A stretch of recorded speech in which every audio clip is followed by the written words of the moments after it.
As much as I think we all wish we could have had more time with this story, it's the writers have done an amazing job of wrapping everything up in these last two episodes, and there's it's in true Shadowhunters form. There's some really sweet moments, there's lovely heartfelt moments, there's heartbreaking moments, there's you'll laugh, you'll cry, you'll be scared, and all of the above, because that's what we do here. But it's nice to see the characters kind of come full circle in a lot of ways. You really become aware of the journey that each character has been on and the growth that each character has experienced, particularly in these last two episodes, because it's everybody's kind of looking back and looking forward and dealing with the aftermath of everything that's happened so far. And it's it sort of parallels our lives too, which is it's been a very bittersweet and really a lovely experience.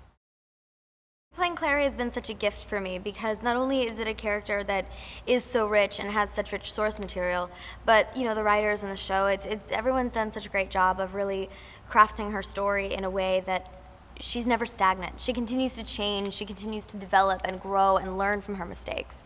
And that's always been one of my favorite things about her, is that she's not perfect, and she does fall on her face quite a bit. She may have the best of intentions most of the time. But she continually will make mistakes, and she's human. I get to play this character who is a role model to so many girls, and every single one of these characters. That's what is so great about this show, is that there's someone for everyone, and everyone can, every audience member can find a bit of themselves in this story, and can find someone to relate to or look up to or to aspire to or to commiserate with, depending on the situation. And even though it's not necessarily paralleled, it's given that we're a supernatural show. At least I hope people aren't dealing with some of the issues that these characters deal with. It's a real gift, and it's a real treasure to see the smiles on everyone's faces.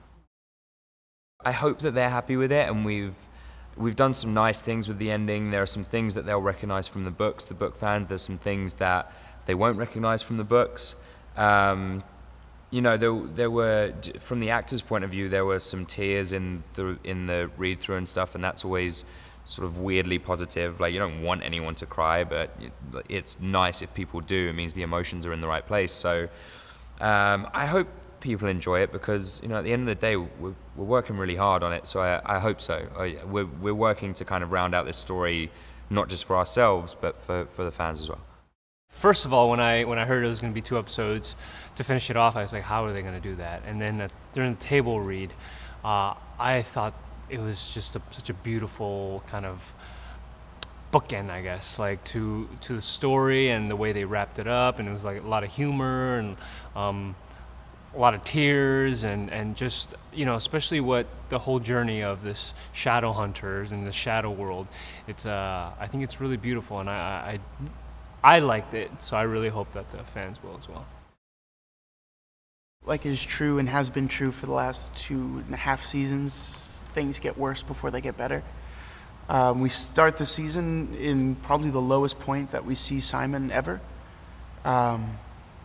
He's lost Clary, he's lost his family, Maya's nowhere to be seen.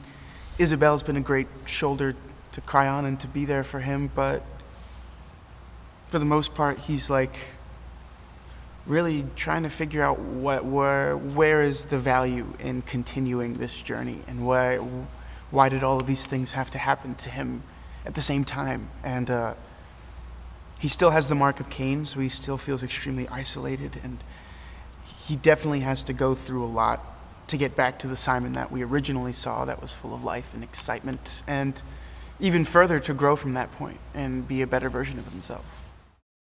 These last 2 episodes kind of give a nice bow for, I think, the story as we've built it so far. The book fans will see some similarities, but then some extreme differences, because that's kind of how we do things. But generally, they're going to be happy with, I think, the way things end, the way people kind of come together, the way our story comes together, so that everyone plays a role in kind of saving the world, so to speak. It's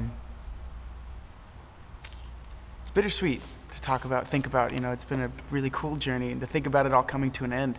I'm actually really thankful we got 2 more episodes to really do that, Because if not, it would have been a cliffhanger, and you guys would have hated it. But I'm glad we got to really give the story the ending I think it deserves, and give the fans the ending they deserve. Oh my God, I didn't expect the ending to be the way it's ending, and it's just, it's bittersweet. It's, reading it, I was like, I was crying, and I even feel like crying now. It's like a mix of emotions. I mean, at the end, I was concerned. We only got 2 episodes. It's not enough time to wrap it up, but they've done a tremendous job, really, and it's we cover a lot of ground. And I think it's I think fans are going to be thrilled with the ending. There's some things in there that are unexpected, and it's I think people are going to get what they want. Luke is, he's kind of back at the same place he was before, kind of having a little bit of trouble with the pack. So what he does is he talks to Maya, and he's like, listen, here's the deal. You're doing good with the pack. You're such a good leader, you're a born leader. I think that maybe this should be yours. Because I can't handle this anymore, because he's dealing with Clary and everything, and right now that's his priority, and it's always been his priority to deal with Clary and how she's handling the shadow world. So this werewolf thing was something that he didn't want to begin with. So now that it's like become such a burden, he's found someone that actually fits the role and is down for the cause from the beginning. So he basically tells Maya, like, listen, I think that you should be the new pack leader. I think the fans will be happy with the final 2 episodes, because everything kind of gets tied up in a nice little bow. There's a couple things in there that I think that they're really going to appreciate, that from the books that were kind of just sprinkled in there, and I think they'll really like that. And then there's a really huge Luke surprise that I think they're really going to like.